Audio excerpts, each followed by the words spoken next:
अस्सलाम वालेकुम। मैं डॉक्टर शकील अहमद, मेरे यूट्यूब चैनल में आपको खुशामदीद। दोस्तों, आज मैं बात करूंगा पायरिया के बारे में, जिसको मेडिकल साइंस में पेरियोडोंटाइटिस भी कहते हैं, यानी मसूड़ों की बीमारी। दोस्तों, पायरिया क्या होता है, पायरिया होने की क्या वजूहात होती हैं और पायरिया की क्या अलामात होती हैं, इसके बाद मैं आपको बताऊंगा कि होम्योपैथिक में कौन कौन सी जो मेडिसिन है वो इसके लिए बहुत अफेक्टिव हैं। दोस्तों, पायरिया जब हमारे मसूड़े गम्स जो हैं उनमें स्वेलिंग हो जाती है और वो लाल होना शुरू हो जाते हैं, और उनमें इन्फेक्शन की वजह से जो स्वेलिंग होती है वो हमारे जो दांत होते हैं वो दर्द करना शुरू हो जाते हैं और उनमें से ब्लीडिंग होना शुरू हो जाती है। जब हम टूथब्रश करते हैं तो उसके साथ खून आता है, तो ये होता है, इसको हम कहते हैं पायरिया।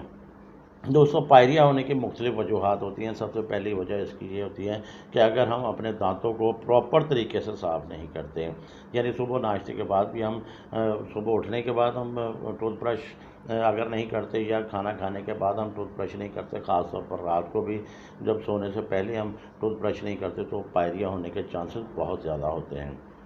दूसरे नंबर पर जेनेटिकली प्रॉब्लम हो सकती है। अगर किसी के पेरेंट्स को पायरिया का मसला था तो उनके बच्चों को भी पायरिया का मसला हो सकता है।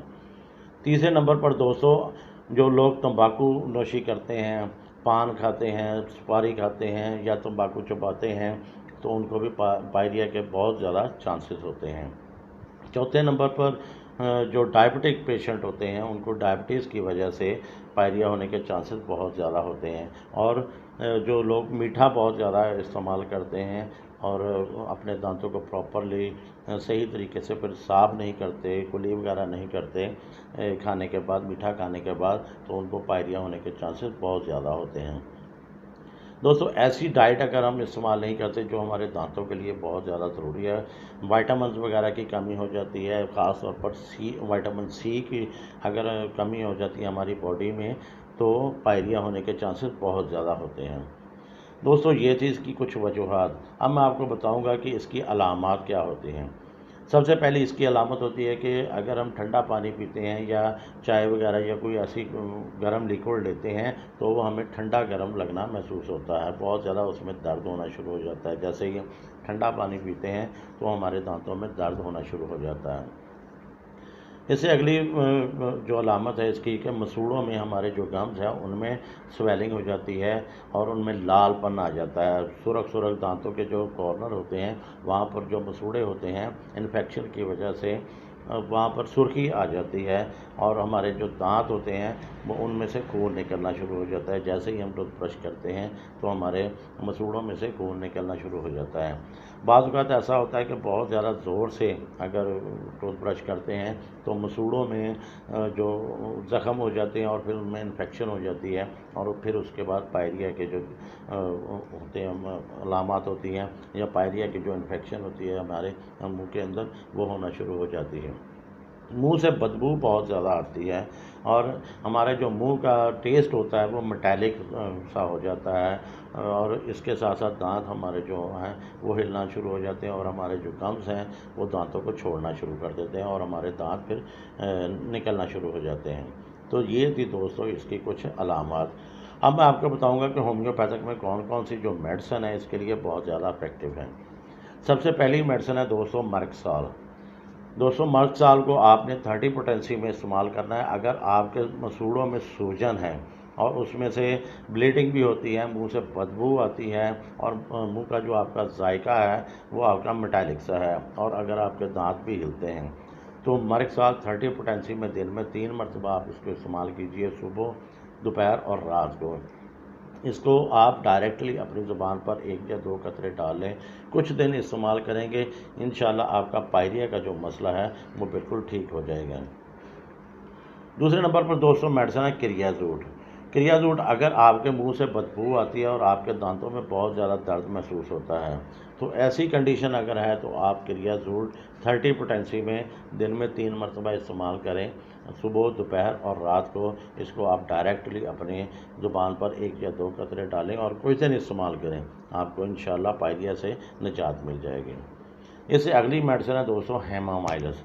अगर आपके मसूड़ों में से खून बहुत ज़्यादा निकलता है, जब आप टूथब्रश करते हैं तो आपके जो उसके ब्रश के साथ या आप जो पेस्ट वगैरह इस्तेमाल करते हैं, जब आप थूकते हैं तो उसमें खून शामिल होता है।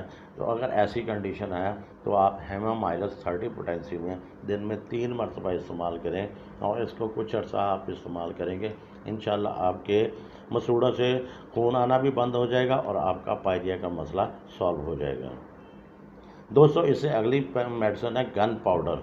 ये आपने 3x में इस्तेमाल करना है।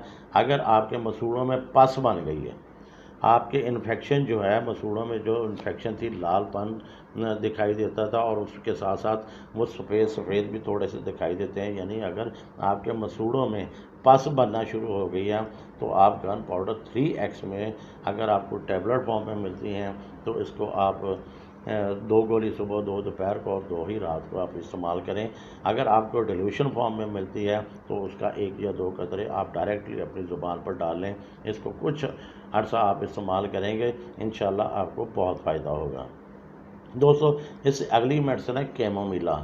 अगर आपके मसूड़ों में सूजन है और आपके मुंह में छाले भी बन रहे हैं और इसके साथ जो दांत हैं वो मसूड़ों को छोड़ रहे हैं, अगर इस तरह की कोई कंडीशन है और इसके साथ साथ इसकी ख़ास अलामत है कि आपके जो दांत दर्द है रात के पहले पहर, अगर आपका दांत दर्द होता है मतलब 12 से 1 बजे तक अगर आपका दांत दर्द होता है और उसके बाद आपका दांत दर्द ठीक होना शुरू हो जाता है, यानी आपके दांत दर्द में कमी आना शुरू हो जाती है, तो कैमोमिला 30 पोटेंसी में बहुत फ़ायदेमंद है। अगर आप इसको रूटीन में इस्तेमाल करेंगे, कुछ अर्सा इस्तेमाल करेंगे तो आपका पायरिया का मसला और आपका दांत दर्द का जो मसला है वो इंशाल्लाह ठीक हो जाएगा। दोस्तों, इससे अगली मेडिसिन है आर्सेनिकम एल्बम। अगर आपके दांत रात के वक्त यानी पूरी रात को आपका दांत दर्द करता है और दिन को आपका दांत दर्द नहीं करता, यानी जैसे ही आप लेटते हैं आपका दांत दर्द शुरू हो जाता है, और इसके साथ साथ अगर आपको बेचैनी है, दांत दर्द के साथ बेचैनी है और आपको बहुत ज़्यादा प्यास लगती है लेकिन थोड़ा सा पानी पीने के बाद आप छोड़ देते हैं, यानी 1 या 2 घूंट आप पानी पीते हैं, तो अगर ऐसी कोई कंडीशन है तो आर्सेनिकम 30 पोटेंसी में आप इसको सुबह नहार इस्तेमाल करें और दिन में 3 मरतबा इस्तेमाल करें।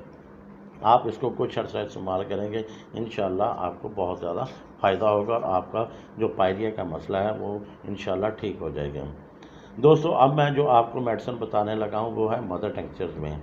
इसका आपने एक किस्म का कंपाउंड बना के रख लेना और ये आपके माउथ वॉश के काम जैसा काम करता है। उसमें सबसे पहली मेडिसिन है कैलेंडुला मदर टिंक्चर और दूसरे नंबर पर प्लांटिको मदर टिंक्चर। इसको आपने मिक्स कर लेना है। आप किसी भी होम्योपैथिक स्टोर से आप प्लांटिको मदर टिंक्चर और कैलेंडुला मदर टिंक्चर लें और उसके साथ 60 ml की जो बोतल है वो भी साथ लें। 30 ml जो प्लांटिको मदर टिंक्चर के हैं वो उस बोतल में डालें और 30 ml जो है कैलेंडुला मदर टिंक्चर के वो भी उस बोतल में डालकर उसको आप शेक कर लें। आपने सुबह जब आप सो के उठते हैं तो आपने थोड़ा सा हल्का गर्म पानी, मामूली सा गर्म पानी जिसमें आप कुल्ली कर सकते हैं, इतना पानी गर्म होना चाहिए सिर्फ, उसमें आपने 4 या 5 कतरे इसके डाल लेने हैं और उसके बाद आपने माउथ वॉश की तरह आपने इसकी कुल्ली करनी है और पानी फेंकते जाना है, जैसा कि माउथ वॉश में आप रूटीन में करते हैं। तो आपका जो पायरिया का मसला है इंशाल्लाह बहुत जल्द सॉल्व हो जाएगा। इसके साथ साथ आपको जो मैंने मेडिसिन बताई हैं, जिस तरीके से मेडिसिन बताई हैं आपको इस्तेमाल करने के लिए, और जो जो आप में अलामात हों, अगर जैसा कि मेडिसिन की मैंने आपको अलामात बताई हैं वो अलामात अगर आप में मौजूद हों तो वो मेडिसिन इस्तेमाल कीजिए और उसके साथ साथ ये माउथ वॉश का जो आपने बनाया है, कंपाउंड बनाया है, आप इसको इस्तेमाल कीजिए। इंशाल्लाह आपका जो पायरिया का मसला है वो बहुत जल्द ठीक हो जाएगा और आपको इससे रिलीफ मिल जाएगा। दोस्तों, ये था आज की पायरिया के बारे में इंफॉर्मेशन। अगर आपको मेरा ये वीडियो अच्छा लगा हो तो आप मेरे YouTube चैनल को सब्सक्राइब कीजिए, इसको लाइक कीजिए और अपने दोस्तों के साथ शेयर कीजिए। अल्लाह हाफ़िज़।